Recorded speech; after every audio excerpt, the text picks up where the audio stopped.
আল্লাহ তাআলা কাল কিয়ামতের ময়দানে হাসরের মাঠে বান্দাদেরকে মাফ করার জন্য বিভিন্ন বাহানা খুঁজবে।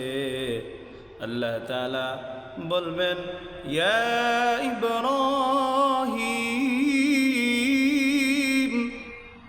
হে ইব্রাহিম।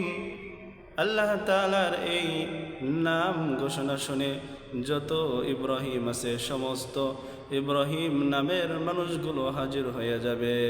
আল্লাহ তাআলা তাদেরকে বলবে, রহস্য করে বলবে, তাদেরকে বলবে যে আমি তো আমার খলিল ইব্রাহিমকে ডেকেছি।